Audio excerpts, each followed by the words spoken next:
Chuck, first of all, happy to be here, but so much more than that. Does it feel any different 12 months on? Well, it's definitely a little different because you've experienced it once before, and you kind of know what's coming, as far as, the hoopla that comes along with it, and being able to pass on that knowledge to the boys that haven't been here before is a huge key. And in terms of your players, where are they at right now? How confident are you with that they're ready to go? I think they're ready. You got to be ready for the finals. This is what everybody plays for, and I thought our guys were in a good place yesterday. After the game was over, we got rehydrated, got a good meal in us, and they got up this morning, went for a walk, and kind of got on their routine. And the focus now is on Nottingham, as long as it takes to try to come home with the silverware. What do you see when you watch game tape of Nottingham? A talented offensive team. They like to press up ice. They're very good on the power play. There's a lot of creativity. Corey changes a lot of stuff around. He's got a lot of movable parts. He's got his structure and a lot of things, but there's different elements to each of those pieces. And, you just have to kind of be prepared for those different looks and then hopefully be able to adapt. In the playoffs, on aggregate in the first tie, then in the semi-final yesterday, you've not had to play from behind. How key is that first goal, do you think? Oh, it's always key. It's been, if you look at our success this year, it's getting the lead. With our defensive structure, it's based on getting off to a good start. We've never been a team that's really chased the game very well. We're comfortable. If you give up one early, it's fine. You just have to stay the course. But we're a much better team that we can come out with enthusiasm and push the pace early and try to dictate the game. Corey talks about this as being a chess match between you and him at times. Do you enjoy that? Of course, being able to compete against guys like Corey and Tomo is enjoyable night in and night out, and that's the thing as a coach that gets you going. You want those challenges, and but really when all is said and done, it's going to be up to the players and their execution and their work rate. There's no secrets really between the two teams. We've seen each other enough between Challenge Cup games, conference games, so on and so forth, and it's going to be the guys competing and sacrificing on the ice that will have the true test on the end score. You had the buy-in, total, complete and utter buy-in yesterday from your players. Bruton blocking that big shot you mentioned as part of that. Is that ingrained into their psyche right now? It is. It's been something that's taken a little while to get ingrained in, but right now we're in a good place with that. The guys recognize what's at stake, what's within, their grasp, and it's up to them to reach out for it and reach out and grab with two hands and hold on to it and not let go.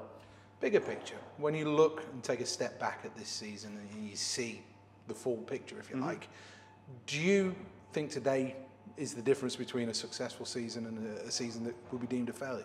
No, I don't think so. I think the way we've turned things around, is a big compliment to the organization and allowing us to realize we did make some mistakes. I've been the first one to admit, we thought we had some skilled guys that were willing to play gritty, and it didn't work out that way.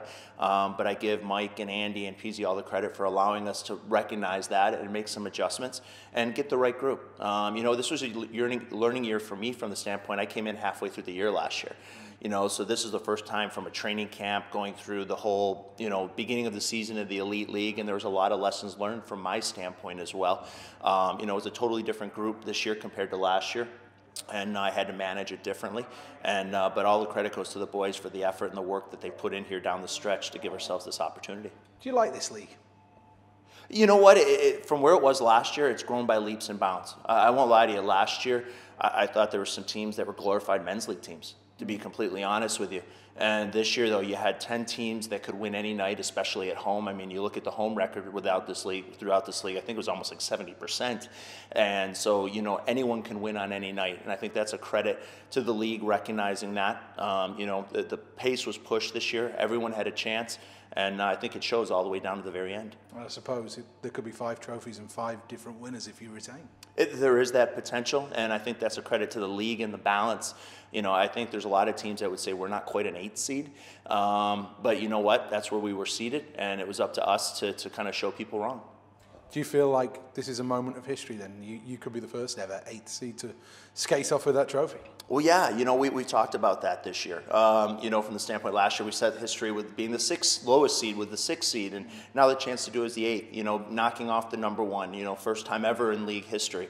We had the last win in the big blue tent. Those little things that we've kind of marked on our calendars from that standpoint, that we want to be a team that's remembered for years to come. And if we're able to have some success tonight, we'll always be be remembered as the first 8th seed to ever hoist the silverware at the end. And just finally, when you look around that locker room, who's the one player that you'll be looking to be that heartbeat, if you like, before you go out there? Who's the Energizer of the Coventry Blaze? Oh, gee, you know, Brian's probably the biggest thing for us as far as getting off to a good start, Stuart.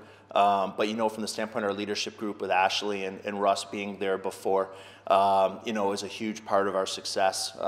You know, and then everyone has stepped up at different points throughout the year. And it's going to be a team effort. We're not a team of individual guys. We're not going to have one skater that we say, okay, he's going to go out and score 4 or 5 points, and that's going to win us the game. We need everybody clicking.